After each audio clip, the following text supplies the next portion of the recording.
What's up, guys? Welcome into another episode of the Wolverine Live Recruiting Show. I am your host, EJ Holland. Alongside me is my co-host, Zach Libby. How's it going, Zach? Good, man. It's momentum on the trail. It's affecting the moods of everybody, including us. Yeah, Michigan finally is building up some momentum on the recruiting trail. The Wolverines obviously landed a huge commitment from top 100 2026 quarterback Brady Hart. We have wall-to-wall coverage over at thewolverine.com. But tonight, we're going to be talking about Victor's Weekend. I feel like today official visits have gone by the wayside as everybody's been super excited about, the Brady Hart commitment, but we're going to be breaking down the official visitors for Victor's Weekend momentarily. I want to invite you guys to like this video and subscribe to our YouTube channel for free. Get alerts every time we drop new videos. As always, liking this video helps us get in front of other Michigan fans. And if you're not a subscriber to the Wolverine.com, which if you were, you would have known that I did have it first on Brady Hart, you can use the promo code UM1. This is a special offer for our YouTube watchers, listeners. Get premium access at thewolverine.com. $1 for 2 months. Use that promo code UM1. All right. Let's go ahead and start off with Victor's Weekend. Zach, it is, before we start off, just going through the list, which we're going to be breaking down every recruit that is on the list. Just kind of general thoughts, general vibe check going into Victor's Weekend, which is generally the most important recruiting weekend of the year. I don't know if you remember, but maybe 3 weeks ago, you proposed the question over and under how many commits Michigan could get by the month of July. I think it was 8 that you had that number for. At this point, it's possible, right, that they can get over. I think after what we've seen from this month with multiple commitments, not just Brady Hart, but Kanoa Winston, Jalen Williams, Jasper Parker, heading to Victor's Weekend, there's a lot of guys who are trending towards Michigan. So if Michigan can pull it off, can hit the final nail in the coffin, I mean, we can be talking about hitting that over pretty soon, rather quickly than what I myself originally expected. Yeah, a lot of excitement. You can see it in the chat box. Everyone's super excited about all the festivities going on. So, don't forget about Victor's Weekend. I know the predictions have been fun. The Brady Hart commitment has been fun, but we're going to have wall-to-wall coverage of Victor's Weekend over at thewolverine.com as well. So let's dive into the guys visiting. There are 16 official visitors, Zach. So a lot of names to get through. Let's go ahead and break down the guys on the offensive side of the ball first. And remember, guys, this is the Super Chat show. I see a couple of questions coming in. So if you guys want a question answered on tonight's show, you want to support the show, you want us to continue to travel around the country and see Michigan's top targets so we can get intel to put in these predictions, then make sure to leave a super chat. Just click that little dollar symbol, and that money goes directly to our travel budget. All right.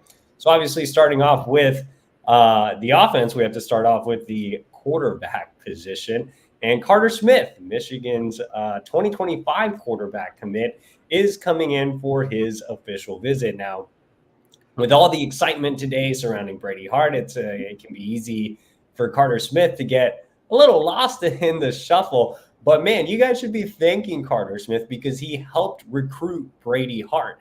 It's not often that you see a 2025 quarterback or a quarterback in the current class recruit an underclassman. Carter Smith actually went out of his way to help recruit Brady Hart. His father, Dan, was in touch with Brady's father, Alex, so they connected really well at the Elite 11 Regional. So it's kind of cool seeing that happen. It shows you a lot about Carter's character, but it's also cool because these guys complement each other so much. When you look at Carter, he's a true dual threat quarterback. This is a guy that'll run you over. He scored many rushing touchdowns in his spring game. What was it, like 6 or 7 rushing touchdowns in his spring game? I mean, he is a fantastic athlete, and he has tremendous arm strength. He can absolutely launch the ball down the field. He threw in the 90s as an underclassman when playing baseball. So a lot to really like about Carter Smith and his upside. And when you look at Brady Hart, with Carter, the biggest thing for him is continuing to improve as a passer. When you look at Brady Hart, he's a tall, athletic pocket passer. He's already a pretty advanced passer. Both come from baseball backgrounds, so Hart is continuing to polish up as well, but he's definitely an advanced passer. He's a guy that's athletic in and around the pocket. He's not a true dual threat quarterback necessarily, but he's a guy that can move around and make enough plays in and around the pocket. Again, with Carter Smith, you're seeing a guy that's just a fantastic athlete, that's just a dynamo runner. With Brady Hart, you're seeing more of a traditional modern day pro style quarterback. So they complement each other well, and they're excited to compete with each other. They're excited to learn from each other. So, I think it's great to pair them up, but not to stray too far into the Brady Hart fray. Going back to Carter, I think he's been a great land this cycle, a great leader. Like I said, he has tremendous upside. He's continuing to improve as a passer every time I see him, and there's no doubting his athleticism, his ability to make plays with his legs, and just a guy that can really rise up the rankings this fall. And he told me he's ready to put his recruiting hat on. He's not super active on social media, but he's doing a lot of work behind the scenes. He's been telling me that he's been texting guys like Derek Meadows and Philip Wright and Andrew Olesh, who will be on the visit with him. So expect him to really help the Michigan staff this weekend, and he's completely locked in with the Wolverines. Clayton Safey, our coworker, leaving a super chat, and he says, recruit have better name their school than Hart. So yeah, I mean, Brady Hart has a pretty awesome name, right? I mean, if you're a Michigan fan, you have 2 legends there. It looks like Clayton apparently had limited super chat characters, so I guess he needs to upgrade to YouTube Premium or something. But anyway, that's it for Carter Smith. I think he's going to really, really work hard to recruit others. I think his father, Dan's going to work hard to recruit other parents. Let's go ahead and move on and continue. Let's stick on the offensive side of the ball and talk a little bit about the wide receivers coming in. So Michigan has a pair of wide receivers coming in. Let's go ahead and start off with 4-star prospect Taz Williams, who is from my great state of Texas, from Red Oak High, just south of Dallas. Taz is an interesting prospect in the sense that he's not a true Texan. He was actually born in Pennsylvania. He's a guy that's not tied down to staying in the Lone Star State. He also works closely with private wide receivers trainer Margin Hooks, who played with Ron Bellamy briefly in the NFL and in the NFL Europe, and they've stayed friends throughout the last several years. And so that gives Bellamy an in with Taz Williams. Now, you see, Michigan is the leader on the On3 recruiting prediction machine, but I haven't logged my prediction. I still think this is a really tight race. I'm not exactly sure not to start raining on the parade, but I'm not exactly sure if Michigan's going to close here or not. Texas A&M made a big move on his official visit this past weekend. SMU has been making a nice little move with him. Penn State also involved here. Taz Williams is set to make his decision on July 13th. But you also have 2 other guys that are very high on Michigan that are also slot candidates, in Philip Wright, who I put in a prediction for today. Sean Terry is a guy Michigan really values, who just made an official visit. Andrew Marsh is still the big fish out there. So where does Taz Williams kind of fit into the recruiting picture? Who will be the 2 guys that they land? I think they only take 2 inside guys that could potentially play outside, and then a bigger bodied receiver. Right now, Michigan's looking at, at 3 wideouts, with 1 being a true outside, 2 again being slots or guys that can bounce outside as well. Taz falls into that latter category. So really interested to see how things go. I think he's one of the more fascinating recruits to follow this weekend. The other recruit visiting is Jacob Washington out of Louisiana. So you already saw Michigan land a commitment from Louisiana and Jasper Parker. You saw Michigan get a prediction from me today for Philip Wright. So Ron Bellamy doing a fantastic job in his home state. It seems like Michigan has more Louisiana presence on their staff. There's a couple of analysts with some Louisiana ties. Lamar Morgan coached in the state of Louisiana before going over to Michigan. So I think that's helping some of these guys feel more comfortable. Now, Jacob Washington is a very winnable recruitment, and he, again, fits that big bodied profile at 6'3", 180 pounds. Mississippi State, Georgia Tech, Mizzou are the schools that have the lead in the on-3 recruiting prediction machine. He's been to Michigan in the past. And honestly, I think Michigan can win this recruitment if they really push. The problem with potentially pushing for Jacob Washington and locking him up now is you still have Derek Meadows out there. And Derek Meadows is a potential 5-star talent. He just made an official visit to Michigan. And so the Wolverines are still in it, and Meadows is waiting until September. You also have Jerome Miles out there, who's committed to Ole Miss, who I expect to rise in the rankings. He's another tall wideout that believe ran a 10.5 100-meter, which is absolutely freakish for his size. So do you take Washington now? Do you hold off for Miles, who is looking to come in for the barbecue? Do you hold off even longer for Meadows, who's taking it to September? Another fascinating storyline. So, Bellamy has some really good options here. I know that there's been a little bit of frustration with wide receiver recruiting, but some really good targets on the board. But I like Jacob Washington. I think he has a lot of upside, and it'll be interesting to see if Michigan makes a press to land him now, or if they continue to recruit him. Either way, he's definitely one to watch closely this weekend. All right, Zach, let's throw it to you. I mean, I feel like you're feeling a little left out over there, buddy. So throw it to you for a Michigan commit along the offensive line, Avery Gatch coming in. Yeah, so if you're talking about commits who are locked in, unwavered, I mean, this is the kid you're talking about. Avery committed to Michigan in early May, found a rapport with Grant Newsome and Sherrone Moore. But with Moore, I mean, that relationship goes back nearly 2 years. This is a kid who could line up. I think we'll start out at tackle, but then they'll ultimately will end up moving inside to play guard. 6'4", 270 on his on-3 profile, but right now I would expect him to be around the 290 range. He is, along with Carter, as you mentioned, being a guy who's going to help recruit. This is a prime opportunity for someone like Avery, the first offensive line commit in this class.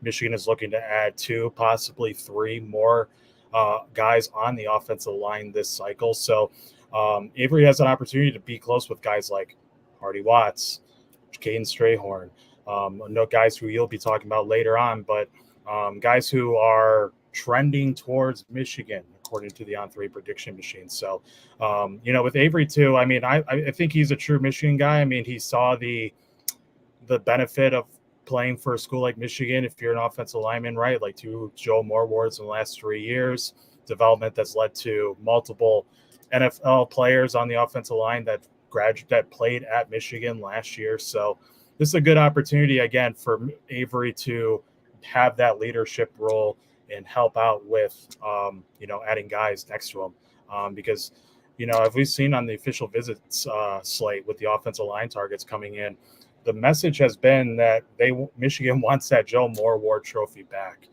So if Avery can grab some talented kids, the sky's the limit in terms of what their potential could be to replicate the success that's been the past 2 years. Yeah, so Gatch will have the opportunity to recruit a couple of other offensive linemen. One offensive lineman that won't be there, but that was on an official visit last weekend, was 5-star Andrew Babalola. And Go Blue Hasbula says, handicap the Babalola race if you can. So shout out to Hasbula for leaving the 199 super chat. Remember, this is the super chat show. So if you want a question answered on tonight's show, that money goes directly to our travel budget so we can continue to see top Michigan targets around the country. Zach, you were the one that talked to Andrew Babalola, had an in-depth conversation with him. How are you feeling right now? I think the overarching takeaway from that interview with Babalola is that Michigan can really challenge Stanford. I think they're the best team of the official visits that can really put pressure on that on-3 recruiting prediction machine with Stanford in the lead. This is a high academic kid. That's why Stanford's in the lead. It's a kid who really values off the field opportunities, especially education. When you look at Stanford, it's arguably the top non-Ivy League school in the country. So if you're Michigan, you pitch what? High academics as well. But also you pitch the best of both worlds. You get an elite education, but then you also get elite development at a school that just won the college football playoff. Again, Grant Newsome did very well on this official visit. Sherrone Moore, who is also from the state of Kansas, so that connection boded well. That's continued for several months. He was involved on this official visit. The incoming freshmen who on the offensive line, like Jake Winera, Andrew Sprague, who's also from Kansas City, they were his player hosts. They did a phenomenal job. Kind of the connection that Babalola kind of has between Stanford and Michigan, who's with a player who's currently on the Michigan roster with Miles Hinton. He was able to tell the 5-star, the perspective of, attending one school, transferring to another, and, spending a couple of years at each. But overall, I think you also look at, there's familiarity with the area sort of for his family. He grew up, when he was little in Metro Detroit, Bloomfield Township, which is about 45 minutes north. So his family knows the area too. But again, pitching offensive line development, pitching an NFL career, but also pitching, that life after football perspective. And that's something that Babalola really went in depth on. And that's going to be a really big factor. Overall fit as well, and overall feel of the school and the program. So again, I still think, the academic part, I don't have enough to really feel like Michigan vaulted Stanford, but I do feel like they gave, they set the bar in terms of pitching that academic and athletic pitch for a kid, not only is number 4 ranked overall on the offensive tackle board this cycle and can be that true anchor at the next level, but also a kid who, has vast and lofty objectives for his personal life. Yeah, I'll just add that I would still give Stanford the advantage solely because we haven't heard anything that's led us to believe that Michigan has leapfrogged Stanford. But I think if any school can beat Stanford right now, it's Michigan. And I think the deciding factor if Michigan's going to win this is simply that the football is better at Michigan than Stanford and the education is still elite. So we'll see how that plays out. Let's get back to the offensive linemen that will be on campus for Victor's weekend. 2 that I actually put in predictions for. 1 is on 300 offensive lineman Hardy Watts out of New England. So Hardy was a kid that I've been wanting to put in a prediction for a while. I was very close at one point before his Clemson visit. Then he went on his Clemson OV, and it looked like Clemson generated some buzz, but it seems like the visit high has fallen off a little bit. It seems like Michigan has regained some momentum going into Victor's weekend, and I think they can close with Watts if they have a really strong visit. This is a kid that values high academics, which Michigan obviously checks that box. The offensive line production at Michigan has been better. He's connected well with Grant Newsome and Sherrone Moore. So I think, again, Clemson gave him that visit high. They really impressed him, but I think Michigan's going to knock it out of the park. I think the business decision is much smarter to go with Michigan for Hardy Watts. And as a prospect, I had a chance to go watch him at a showcase this spring. And, he's a really athletic interior offensive lineman, has really good feet for a guard prospect. I do think he can kick out to tackle if needed, and Michigan has talked to him about that, but I really like him as an athletic guard. I think he would be another quality piece to the puzzle and a great complement to Avery Gash. And the next recruit coming in that I also put in a prediction for that surprised some people here was Caden Strayhorn, three-star offensive lineman out of national powerhouse IMG Academy. Now, Strayhorn is originally from the state of Michigan. His father played at Michigan State and is still a Michigan State commentator, analyst. So that's kind of awkward, but I do think Caden Strayhorn's like Michigan forever. I think I've been telling Zach since like last year that I thought that if it was up to Caden, he would commit to Michigan.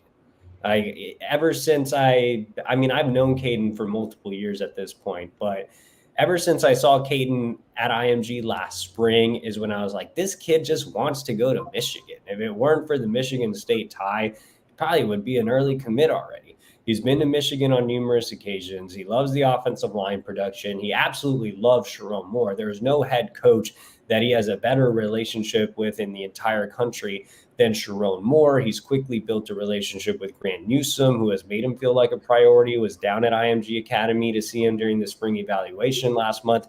And the thing about Caden is he's a center. You know, I know people have pointed out that he's a little undersized at 6'2.5", but he's a true center prospect. He's not necessarily as athletic as Winera was, but he is more physical and knows how to finish blocks a little bit better than Winera and Greg Crippen. He's by far more physical than Greg Crippen was as a recruit. Crippen obviously also played at IMG Academy, and I definitely like Strayhorn more as a prospect than I did Crippen. Crippen was very technically sound, but so is Strayhorn. I think he really impressed me and moved the needle when I saw him at a spring game this spring. So I think he's arguably the best center prospect in the country, along with SJ Alifetuli. So that creates, kind of another conundrum. If Caden Strayhorn commits this weekend, which I think, could be a possibility, if he wants to commit in a week or so, whatever the case is, if Caden Strayhorn wants into class here recently, does Michigan take them? That basically puts them out of the SJ Alifetuli race. I just don't see how they turn Caden Strayhorn away, man. They've really liked him for a long time. The other thing with taking Caden Strayhorn, who's a true center prospect, if you land him, you have Hardy Watts as well, assuming he jumps in the class and my prediction's right with him. You already have Avery Gatch. So if you have that class of Strayhorn, Gatch, and Watts, do you make room for any of the other targets? I think you do for Babalola, obviously, but does that take you out of the Utu race? It's going to be interesting to see how the offensive line shakes out with the Bishop Gorman prospects. Now, the interesting note with one of those Gorman prospects is Eli Kalana-Vailoa. God, I'm sure I butchered that. Oh, Anil Valu. There we go. Eli he's technically a 2027 recruit, right? So it doesn't matter. You could take him in addition to any other offensive lineman, and it wouldn't count towards numbers because he's a 2027 recruit due to his 2-year mission. So, I'm not sure that Eli's decision affects anything, but taking Strayhorn and taking Watts, that probably eliminates you from the SJ Alifetuli and Douglas Utu race. So again, very interesting stuff, similar to wide receiver. Who's going to fill those spots? And will Michigan turn anyone away, or will they accept them immediately? Very fascinating going into the weekend, but very nice problem to have as Michigan continues to build momentum.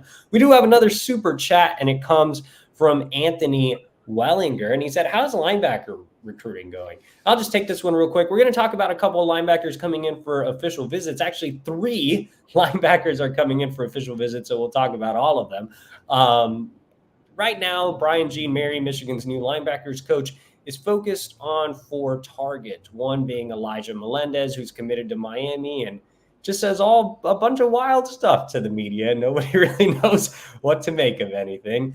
But he told me today, I actually texted with Elijah Melendez today, and he told me that the story that had his Final Four was not true that that was not his Final Four and that he's still in contact with Michigan about making a fall official visit. So who knows? Maybe Elijah Melendez isn't off the board. The other three they're focused on are Kamar Archie, Chase Taylor, and Nathaniel Owusu-Boateng, and we'll talk about him here in the back half of this show. But it's a very small select group of linebackers. I think they only take 2 backers this cycle. Let's talk about the tight ends, Zach. Let's start off with commit Eli Owens. Tell the fans what they should know about Eli. Obviously, Eli Owens has been committed 6 months already. Committed 3 days after the Rose Bowl win over Alabama. As a prospect, projected H-back, that Max Bredesen role, but has the versatility to play inline, obviously the H-back role, and then fullback. 6'1", 1.5, 215 pounds. Last time I saw him in person, I think he was around 230. So he's dropping weight. I think that can only help just him as a route runner, and then using his feet when blocking. But this is a prospect too who comes out of Tennessee National Players Academy, a Nashville-based 7-on-7 and recruiting exposure service that's also produced the likes of Junior Colson and Mason Curtis.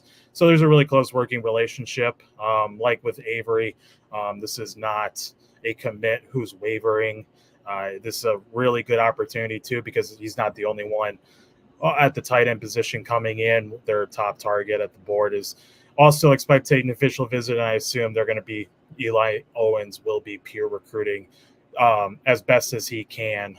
But this is with Eli Owens too. He committed right before Jay Harbaugh left Grant Newsome moved over to offensive line coach. So with Steve Casula in the fray, they get in a close relationship as this offseason. And, there's confidence from Owen's perspective that the, development can be best done with Casula's aid. So overall, I think as a peer recruiter, I think we're going to hear a lot of Eli Owens' name this weekend. Let's talk about one of the big fish coming in, and that is Andrew Olesh out of Pennsylvania. Michigan's top tight end target. If you have noticed, obviously they have the commitment from Eli Owens, but the only tight end Michigan is really going after is Andrew Olesh. He is the guy at the tight end position, and rightfully so. I am a big fan of Andrew Olesh. He's listed at 6'5", 215 pounds. He's an athletic pass catcher that spends a lot of his time split out wide. If you have any questions about Olesh, it's probably what can he be as an inline blocker. But aside from that, he is quite the specimen as a flex tight end. Michigan has told him that they see him being a Colston Loveland type in Ann Arbor, and I can definitely buy it. Look, Colston was a special guy, one of my favorite guys to cover out in the great state of Idaho. And Colston did so much as a recruit, playing different positions and things of that nature. So it's tough to compare the two. But if you're talking about impact, I think that Andrew Olesh can have a similar impact in the sense that he can come in and play early, much like Colston Loveland. He can be that athletic pass catcher. You can use him kind of as an extra wide receiver. I think he could be a prospect, a player that just contributes for multiple years. So I think he's one of the more important recruits coming in this weekend. Now, where does his recruitment sit? There's a lot of pressure for him to end up at Penn State. Penn State has the lead on the On3 recruiting prediction machine. He was just there for an official visit over the weekend. But I think Michigan's done a fantastic job in this recruitment. I think Steve Casula has knocked it out of the park. I would not be surprised if Michigan comes out of Victor's weekend as the leader for Andrew Olesh, and they may even have the lead now. Who knows? All right, let's go ahead and take a quick break by bringing you a message from one of our sponsors, and that is My Perfect Franchise. I want to tell you about my good friend, Andy Ludicky. Are you a displaced corporate executive or wanting to put your career into your own hands? Or are you an experienced entrepreneur wanting to diversify? Andy Ludicky can help. Andy is a huge college sports fan and franchise veteran, having owned multiple franchises and businesses. Using his expertise, he helps others find the American dream through a very thorough evaluation process. Call Andy, put your life and career in your own hands. Best of all, his services are 100% free to use. So what do you have to lose? You can go to myperfectfranchise.net. Hit them up at 404-973-9901.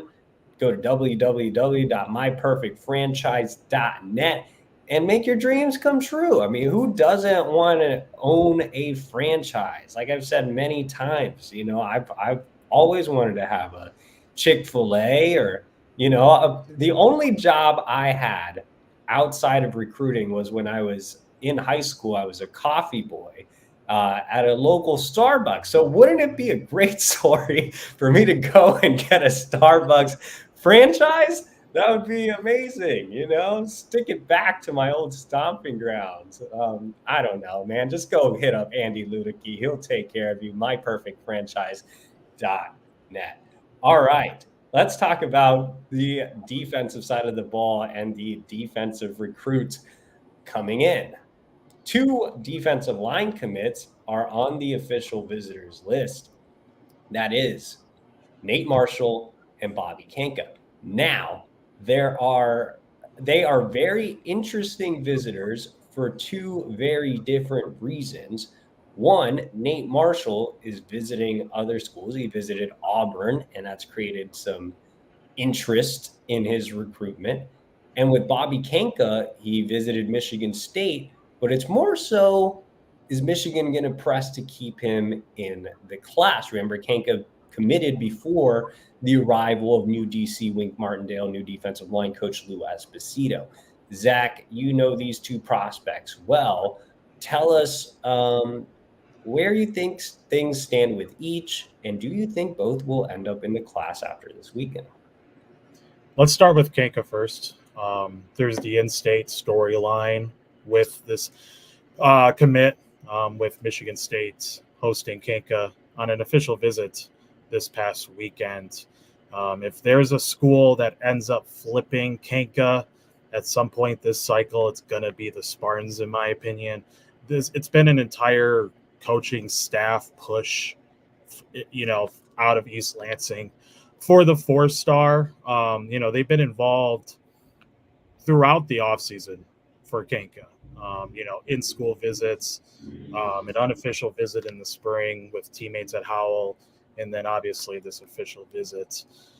When you look at whether or not he flips to Michigan State, you kind of have to look at Michigan's side of things. Like, it's sort of balls in their court in terms of whether or not Kanka signs in Ann Arbor. If you look at past interviews that the Wolverine has done with Kanka and his family, we've talked in depth about, Lou Esposito's trip or stop at Howell to meet with the family, and everything went well from the family's perspective. I think the liking and the respect levels for Esposito have shot through the roof afterwards. Along with Esposito, Sherrone Moore has known Bobby and his parents throughout his high school career. There's a fun tidbit, I guess. There's a possibility, if Kanka ends up going to Michigan, he could end up seeing him on the offensive line. I mean, he's 263 right now, according to On3, but he's probably 10 pounds or maybe even 20 pounds heavier right now. The trajectory of how he can be physically could reach, upwards into the 300s, 310s. So if he ends up as an offensive lineman, I wouldn't be surprised. But if he sticks as a defensive lineman, he's a true 3 technique. You see a lot of shades of Brooks Barr and Ted Hammond.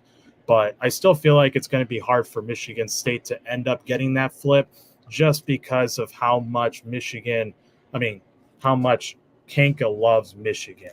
I think ultimately this official visit will kind of give a reminder of why Kanka committed to Michigan in the first place back in August after the July barbecue at the Big House. That meeting with Esposito kind of laid the groundwork for them to get closer on this official visit. And then ultimately, I mean, the family is not too far from Ann Arbor. They are true maize and blue. So this is going to be one interesting to monitor. But I think right now, heading into it, I think Michigan will ultimately end up with Kanka in the class. Now with Marshall, I think the Auburn official visit really provided a lot of headlines. This prospect who committed to Michigan a couple of days after his spring visit return. He had 2 in his, back pocket before the spring game, but, meetings with Esposito, Wink Martindale, Sherrone Moore on that weekend in late April led to an early commitment. There was talks of maybe Alabama, maybe Miami ends up getting Marshall on campus this month, but ultimately that didn't happen. So it's coming down to Auburn and Michigan. There's also the possibility that Marshall ends up going back to Auburn in late July for their summer blowout recruiting event. Michigan has a recruiting event with the barbecue that same weekend. So I'm going to be looking for that as well. But on this official visit, I mean, it's kind of just reiterating the points that were made in late April and why that commitment was made in the first place. But, there's a new kind of twist to this recruitment as well, right? With Jalen Williams now in the fray, and Jalen and Marshall have talked a ton in the past about them being teammates together at the next level. I mean, they visited together in Ann Arbor for the Ohio State game. That thing's really kind of laid the groundwork for them possibly wearing the maize and blue together. But as for Marshall, I mean, he's a top 100 prospect. You got to do everything to keep him in the class. He has the frame to continue growing. He could end up being a 4-eye or a 5 technique. He could come off the edge, but this is a very athletic prospect with a basketball background. I mean, his mom is in the Hall of Fame for DePaul basketball, is the all-time leading rebounder. So this weekend is really just the prime opportunity to just re-show Marshall, proper edge development is found in Michigan, a pathway to the NFL, and then again off the field stuff. So it's going to be interesting, as you mentioned, 2 commits who have interest, who are getting interest elsewhere and have visited elsewhere. So it's going to be one thing to watch, a key storyline. Definitely. So there is another defensive lineman coming in that is not committed, and that is Maxwell Roy, 4-star prospect out of Philadelphia.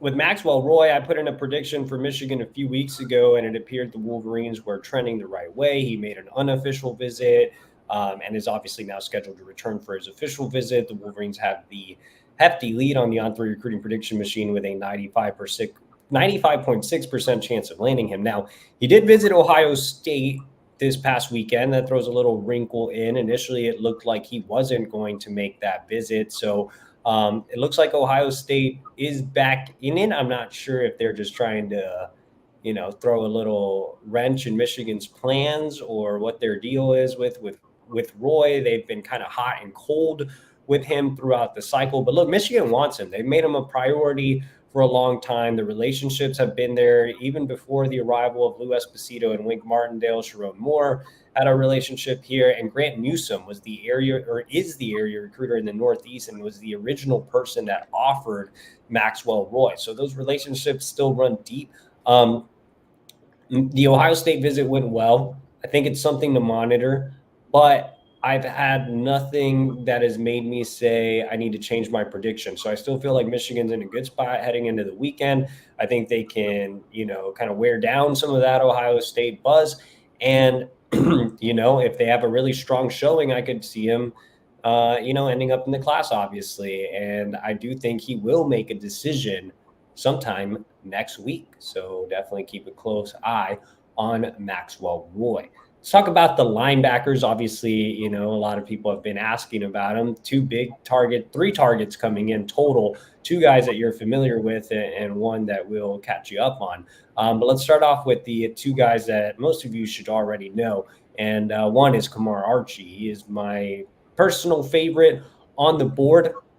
Look, Kamar Archie is a guy that I've been extremely high on for the last year and a half. I went out and saw him play last year, and he was fantastic, both as a linebacker and running back. About 6'1", 220 pounds, just a really thick, muscular frame. He's extremely physical. He's a thumper. He's also athletic and can get sideline to sideline. When he did play running back in the game, I saw him. He scored like 3 or 4 touchdowns. I mean, I am a big fan of Kamar Archie. I think all the services are wrong. I have him as, a top 150, top 100 player. So, when you look at Archie as a pure prospect, he checks all the boxes for me. And as a kid, he's great too. He's one of the best dudes that I've met this cycle. Now, his recruitment's gotten interesting. Michigan seemed to be the early leader, and then things kind of tapered off, and Michigan got back in it and scheduled an OV. So I think Michigan has a chance to rebuild momentum this weekend, but they've certainly lost it. I think the 2 schools at the top right now are Clemson and Rutgers. I would say Clemson's in the pole position, and Rutgers made a really nice move over the weekend on his OV. Actually has the lead on the on-3 recruiting prediction machine. And, you've seen Rutgers. What does Rutgers have, Zach? Like 27 commits at this point? At least 25. Yeah. Yeah, they've been racking him up. So I know they put a lot of pressure on Archie to commit. They're making him the top guy, telling him to represent his home state and all of that good stuff. But yeah, I think Michigan's probably running 3rd right now, but that opportunity to make up a lot of ground will be there this weekend. Next guy I want to hit on is Nathaniel Owusu Boateng. He's another guy that I've known for a long time. I've known Boateng for like 3 years now. He first popped on the scene as a freshman at DeMatha in the DMV. He's originally from Northern Virginia. He ended up transferring out to IMG Academy, and I had a chance to see him play last year, and you can definitely see that early projection with him. Owusu Boateng is listed at 6'2", 210 pounds. I mean, let's just call him Woo. I mean, that's what he goes by. Look, Woo is an athletic specimen. He is also a really physical backer. He's a guy that puts guys in the dirt, that wants to punish people, but the athleticism, the speed is what really stands out, his ability to get sideline to sideline. I think he'd be a terrific will backer in Michigan's defensive scheme. I think he would complement a bigger thumper like Kamar Archie. So, I think those two would be the ideal lands in Michigan's scheme, in my opinion. But I'm a big fan of Woo. He's a top 100 recruit on 3 of the 4 services, and I would agree with that as well. Like I said, he was fantastic in the game I saw him play in last year, which actually was Woo versus Maxwell Roy, and Caden Strayhorn. So that was a really fun game to see all of those guys in. Right now, I think Michigan's in the mix there. Notre Dame has the lead on the on-3 recruiting prediction machine. They have a direct tie here as his older brother played at Notre Dame. Ohio State had a strong OV. USC had a strong OV. So I think Michigan's in the picture, but where exactly they sit is still a bit unclear. Now, I do think Michigan has a really strong chance of landing our next linebacker, and that is Chase Taylor. The only reason we haven't put in predictions or anything like that is because information has been kind of hard to come by. He's a really quiet kid, but I know those around Ann Arbor are feeling pretty good about Chase Taylor going into the official visit weekend. Zach, what can you tell us about him? Yeah, so this official visit weekend will be a return for Taylor, who was there on campus in early April during spring camp. On campus, he was able to connect well with linebackers coach Brian G. Mary, who the pair know each other from G. Mary's past tenure at Tennessee. G. Mary obviously has recruiting ties in the state of Georgia, so the relationship is strong. Martindale has been involved in this as well. He got to connect with Taylor on the unofficial visit. When he spoke to reporters last about Michigan, some of the early factors that's going to go into his recruitment or development and early playing time. When you examine how Michigan has kind of nurtured the linebacker position over the past few years. I mean, Junior Colson, a draft pick earlier in April. Ernest Hausman is going to be an impact player this upcoming season. Jayshawn Barnum, again, another guy on the linebacker position who's going to be a stalwart on that defense. So there's opportunities, to get that development. Right now, he's about 6'2.5", 201 pounds, a skinnier frame. But if you look at photos and videos of Taylor, his arms are long. Like, he's got a eye-opening wingspan. It kind of reminds me of like a shorter Lugard Itapaye in that regard, where it's a skinny frame. But if you know Michigan's strength and conditioning program and its history behind, to packing on healthy weight for defensive players, especially guys like Taylor, who could be a will or come down to the front, to the front seven and be a pass rusher. There's opportunities, for him to get that ideal frame for the Big Ten. But other schools in contention: USC, Georgia Tech, South Carolina. I think the biggest comp for Michigan right now is the Trojans. And that's, sort of how the On3 recruiting prediction machine is looking at it towards as well. The Trojans have had him on campus before in the spring, and they got him in for an official visit. But the one thing about the Trojans, or that new Big Ten school, is that Taylor has familiarity with Southern California. He has family there, so that tie could be a factor. But overall, I think as you mentioned, this could be a winnable recruitment if everything goes well and all the finer points are hit on this official visit. Let's go into the secondary. Michigan bringing in 2 targets. Let's start off with top 100 safety Jordan Young. Now, Jordan's a guy I had a chance to spend some time with during the spring evaluation period last month, and Michigan's really made a nice move with him.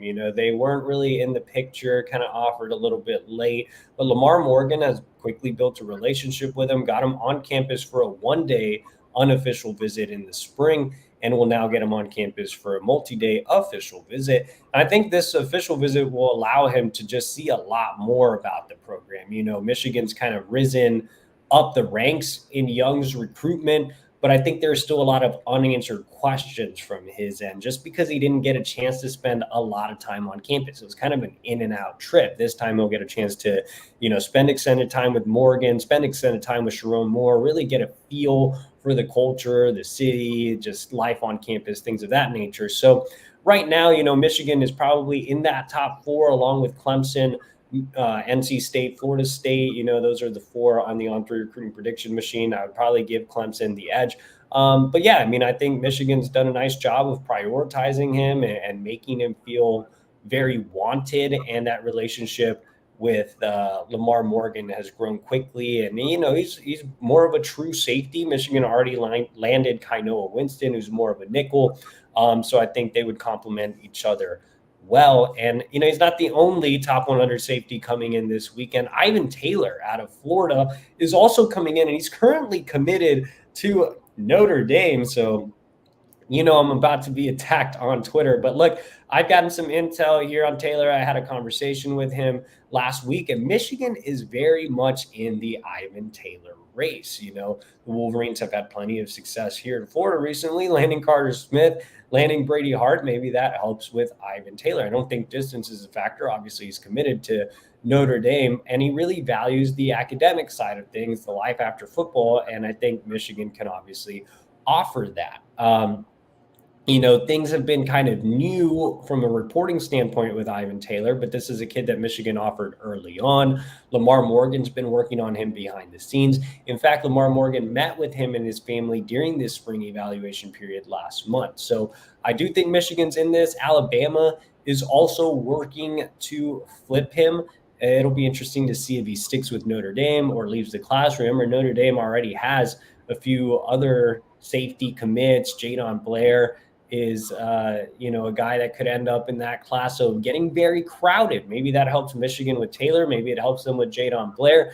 But I do think Michigan has more of a chance than maybe people are giving them. I think there's only 2 real flip possibilities, and it's Alabama or it's Michigan, and Michigan gets the last visit, which definitely bodes well. And so, it's time. It's time, right? Like, Notre Dame has had a nice little run, but it's also time on their recruiting calendar, right? Like, Notre Dame always loads up, and then they lose guys, and then they win no real games of significance in the fall, and they just, they finish with a good class. And so I think it's time to see them start losing commits, and Michigan is long overdue for a head-to-head win over Notre Dame. So we'll see how it plays out. Zach, we had no OT question of the day, but we did have a random comment from Keegan Emoff, and he said no muffin throwing. So I guess I will ask, I don't really know what he meant by that, but I will ask you, do you like muffins, and what is your favorite kind? They're better than cupcakes. They're better than cupcakes? Mm-hmm. That's awesome. It's just too much sugar with cupcakes, too much frosting. This guy, where are you from? Europe? Stop this. We're in America. Eat your sugar. But the best muffin flavor, chocolate chip. Easy. Chocolate chip, yeah. I do enjoy the blueberry muffin from Starbucks. And if you want to own a Starbucks, hit up our friend Andy Ludicky. And if you want more Michigan information, head over to thewolverine.com. Use that promo code UM1, $1 for 2 months. Like this video, subscribe to our YouTube channel for free. There was that special promo. Remember, UM1 at thewolverine.com. I will be back here tomorrow night for our Q&A show, and that'll be completely free. So make sure to tune in, like the video, subscribe to our channel for free, watch tomorrow's show. You'll see me tomorrow. You'll see Zach next week, and hopefully we'll have even more positive Michigan recruiting information to report.